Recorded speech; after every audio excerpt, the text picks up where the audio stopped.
ఈ వివాదం స్టార్ట్ అయిన వెంటనే మహిళా కమిషన్, తెలంగాణ మహిళా కమిషన్ రెస్పాండ్ అయింది. స్త్రీలకు సంబంధించి, వస్త్రధారణకు సంబంధించి ఆయన ఉపయోగించినటువంటి భాష, అలాగే ఆయన ఏ ఉద్దేశంతో చీర కట్టుకోవాలని చెప్పారన్న దానికి సంబంధించి శివాజీకి నోటీసులు ఇచ్చారు. కానీ ఇలాంటి వ్యక్తులు సోషల్ మీడియాలో ఇన్ఫ్లుయెన్సర్ గా కంటిన్యూ అవుతున్నారు. మిలియన్స్ కొద్ది ఫాలోవర్స్, ఎంతో మందిని ప్రభావితం చేయగలిగినటువంటి వ్యక్తులు రోజు నోరు విప్పితే చెప్పలేనటువంటి భాష. ప్రతి ఒక్క, అంటే ఇక్కడ మగవాళ్ళని ఏదో తిడుతున్నారు అనుకుంటున్నారు, కానీ అతను తిట్టేది వాళ్ళ తల్లుల్ని, చెల్లెల్ని, అక్కల్ని, అమ్మల్ని, భార్యల్ని. ఇంతమంది మహిళలను అవమానిస్తున్నా ఎందుకు రెస్పాండ్ అవ్వట్లే? ఎవరు ఎందుకు రెస్పాండ్ అవ్వట్లే? ఏం జరుగుతుంది అనుకోవాలి? అంటే మగాళ్ళనే తిడుతున్నారు కదా అని వదిలేస్తున్నారా? అలా లేదు. మగాళ్ళనే తిడుతున్నారా, ఆడాళ్ళనే తిడుతున్నారా అని కాదు ఇక్కడ. ఇప్పుడు మనకి ఏంటంటే, ఇప్పుడు సీతాదేవి చీర కట్టుకుంది, అప్పుడు ఆ కాలంలో ద్రౌపది చీర కట్టుకుంది, వాళ్ళని రేప్ చేశారు అని అంటున్నాడు. ఎక్కడ రేప్ చేశారు? ఇక్కడ ఎవరు రేప్ చేశారు? అతని దగ్గర ఏమన్నా ఎవిడెన్సెస్ ఉన్నాయా? అసలు ఏ ఎవిడెన్సెస్ లేకుండా, ఏ నాలెడ్జ్ లేకుండా కానీ ఇప్పుడు మహిళా సంఘాలు అంటున్నారు. తప్పకుండా వాళ్ళు ఫైట్ చేస్తారు, తప్పకుండా వస్తారు. వాళ్ళు ముందుకు ఎందుకు రారు? వాళ్ళు డెఫినెట్ గా వస్తారు. ఇంకోటి ఏంటంటే, వాడికి ఊరి వేయడమో లేకపోతే ఇంకోటో కాదు, కాలు చెయ్యి నరకేయాలి అసలు. ఇంకోసారి మళ్ళీ ఇలాంటి మాటలు మాట్లాడకూడదు. నాలుక కాదు. అడ్వకేట్ గా ఉండి మీరే ఏదో చెప్తున్నారా? నిజంగా జస్టిస్, ఎస్, ఇది నిజంగా చెప్తున్నాను. ఎందుకంటే వాడు రెచ్చిపోతున్నాడు. వాడు ఇప్పుడు ఇంతకు ముందు రవి గారు అన్నట్టు కూడా క్రిస్టియానిటీ గురించి కానీ, ముస్లిమ్స్ గురించి కానీ, అందరి గురించి వాడు మాట్లాడారు అంటున్నారు. నాకు తెలియదు అసలు, నేను ఫాలో కావను, నాకు తెలియదు అసలు. అలాంటప్పుడు వాడు అసలు, మనము ఒకటి ఏంటంటే, ఎవరైతే ఎంత లక్షల మంది, కోట్ల మంది ఫాలోవర్స్ ఉన్నారో వాళ్ళు రిపోర్ట్ అనేది చేసేసుకొని అట్ ఏ టైం వాడిని బ్లాక్ అనేది చేసేసేయాలి. అసలు వాడికి ఇంకా ఎక్కడ ఉంటుంది జీవనాధారం? ఇంకా వాడు ఏదో రెచ్చిపోతున్నాడు, వాడు ఏదో డబ్బులు వస్తున్నాయి బాగా, అన్ని దేశాలు తిరుగుతున్నాను, నేను గొప్ప, నేను ఏది మాట్లాడినా గానీ ఎవడేం చేయడు అనేసి అనుకుంటున్నాడే, అది తప్పు. ఇంకోటి ఏంటంటే, మనకు పాయింట్ యాడ్ చేస్తున్న సరదాదేవి గారు, తనకి తనుగా పెట్టుకున్నటువంటి ఒక బిరుదు ఆటగాడంట.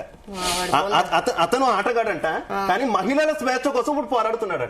మహిళలతోని ఆట ఆడుతున్నాడు వాడు. అది లిటరల్ గా చెప్పాలంటే మహిళలతోని. సరే, ఒక గరికపాటి గారి మీద చేసిన ఒక కామెంట్, మీకు ప్రాబ్లం అయితే మీరు కోసేసుకోండి, నాకు ఆ ప్రాబ్లం లేదు అన్న. తప్పు కదా? ఆయన ఆటగాడా కాదా అనే విషయం జనాలు చెప్తున్నా. మీకు ప్రాబ్లం అయితే మీరు కోసేసుకోండి, నాకు ఆ ప్రాబ్లం లేదు అన్నాడు. మరి ఆటగాడు అట్టా అయ్యావు నువ్వు. రైట్. సో యమునా పాఠక్ గారు, మరొక్క పాయింట్ మీరు దీని గురించి క్లియర్ కట్ గా చెప్పాలి. మీరే రైట్ పర్సన్ అనుకుంటున్నాను. Sorry for the disturbance. ఈ గరికపాటి గారిని అన్నారు, ఆయన ప్రవచనాలు ఎంత మందికి కనువిప్పు కలుగుతున్నాయి, ఎంత మందికి ఇన్స్పిరేషన్ గా ఉంటుంది. మనకి అంత పెద్ద మనిషిని, అంత గొప్ప వాడిని అనడం ఏంటి? ఇంకోటి, నేను శివాజీని నేను తప్పుబట్టను. కొన్ని వర్డ్స్ అయితే తప్పే, కాదంటలేను. ఇది ఏవో సరుకులు అవన్నీ తప్పు, అవి అనకూడదు. కానీ అది సమాజం గురించి, అందరి గురించి అన్నాడు, కానీ ఒకళ్ళను ఉద్దేశించి అయితే అన్న మాటలు కావు. రైట్. సో యమునా పాఠక్ గారు, ఈ పాయింట్ మీద మీరు రెస్పాండ్ అవ్వాలి. మీరే కరెక్ట్ పర్సన్ అనుకుంటున్నాను. మీకు చెప్తున్నాను, మీరు గొడ్డ ముక్కలు ఇప్పుకొని తిరగండి, మీ స్వేచ్ఛ ఇంపార్టెంట్, మీ సేఫ్టీ ఇంపార్టెంట్. ఇప్పుడు అమ్మాయిలు మీకు చెప్తున్నాను, మీరు గొడ్డ ముక్కలు ఇప్పుకొని తిరగండి, మీ స్వేచ్ఛ ఇంపార్టెంట్. ఏంటి గుడ్డ ముక్కలు ఇప్పుకొని తిరగండి, మీకు స్వేచ్ఛ ఇంపార్టెంట్? ఏంటి గుడ్డ ముక్కలు ఇప్పుకొని తిరగడం స్వేచ్ఛ అంటూ కూడా స్టేట్మెంట్ ఇస్తున్నాడు. ఏమనే బోల్డ్ డ్రెస్సింగ్ లేకపోతే సినిమాలు చూడరా అని అతనే మాట్లాడాడు. అతని వర్షన్ డ్వాల్ స్టేట్మెంట్స్ చూడండి. బోల్డ్ డ్రెస్సింగ్ లేకపోతే మీరు సినిమాలు చూడరా, ఇప్పుడున్న మీరు అన్న ఆ వ్యాఖ్యలు కూడా అతను మాట్లాడాడు.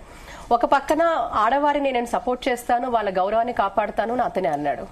అతని ద్వంద్వ వైఖరి చాలా మనకు స్పష్టంగా కనపడుతోంది. చాలా మిసోజెనిస్టిక్ రిమార్క్స్ మనకు కనపడుతున్నాయి. సో ఈ doesn't have respect for women. నేను చెప్పనా అండి, ఇతనికి కేవలం ఈ మధ్యన కొంతమంది కేవలం వాళ్ళకు ఒక వ్యూస్, లైక్స్, వాళ్ళకి డబ్బు రావాలి. ఏది చేస్తే త్వరగా డబ్బు వస్తుంది, ఏది మాట్లాడితే తొందరగా వాళ్ళ లైమ్ లైట్ లోకి వస్తారు. ఒకప్పుడు పాజిటివ్ గా మాట్లాడి మనం ఏదో ప్రజల్లో ఉండాలన్న ఒక ఆలోచన నుంచి, ఆ ధోరణి నుంచి, ట్రెండింగ్ అవుతే బాగుంటుంది అనే ధోరణి నుంచి ట్రోలింగ్ కి కూడా సిద్ధపడుతున్నారు.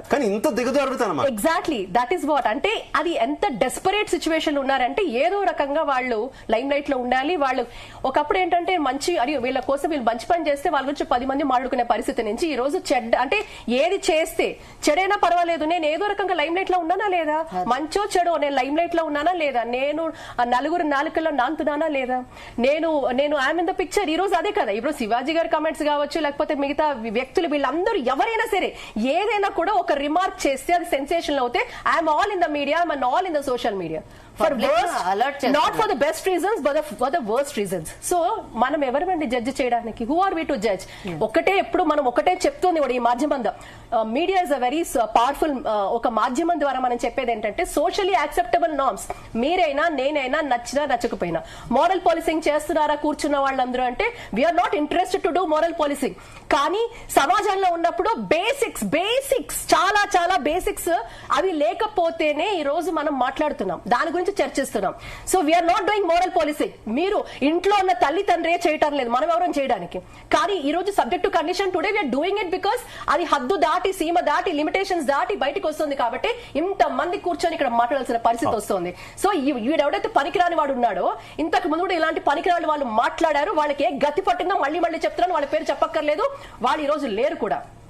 కాబట్టి this is a real warning. నేను ఒకటే అంటానండి, ఈ రోజు ఇందాక మన మాల్యాద్రి గారు చెప్పినట్టుగా ఖచ్చితంగా కూడా మీరు ఈ వ్యాఖ్యలకే మనము ఇంతవరకు వెళ్ళాలా, లుక్అవుట్ నోటీస్ వరకు వెళ్ళాలా, మనం ఇవన్నీ కూడా చెయ్యాలా, మరి ఇవన్నీ కూడా ఏంటిది మన ఇందాక చెప్పినట్టుగా రెడ్ కార్నర్ నోటీస్, దీని వరకు వెళ్ళాలంటే వెళ్ళాలి ఖచ్చితంగా. ఈ రోజు భారతదేశంలో హిందూ సంస్థలను చెప్తున్న ప్రతి ఒక్కరూ, మా సంస్థతో సహా, మేము హిందువుల కోసము వాళ్ళ మనోభావాలు దెబ్బతింటే కేవలం టీవీలో కూర్చొని చర్చలకు కాదు, వీఆర్ రెడీ.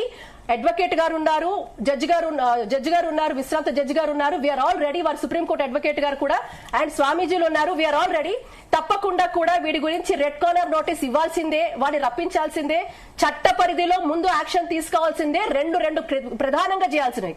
దీనికి ఇది ఒకటే పరిష్కారం.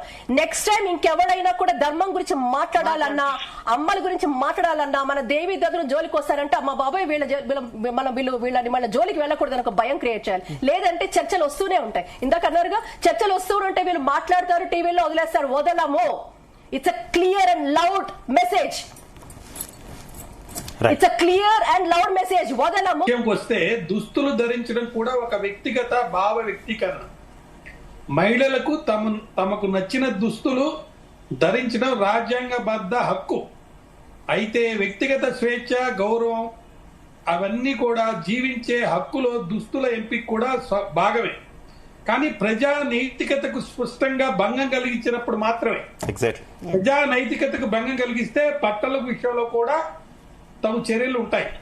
ఇక్కడికి వచ్చేటప్పటికే మన యమునా పాఠక్ గారు, స్వామీజీ గారు చెప్పినట్లు 2 విషయాలు నేను చెప్పదలుచుకున్నాను. ఒకటి, ఆ మనిషి ఒంటి మీద ఎన్ని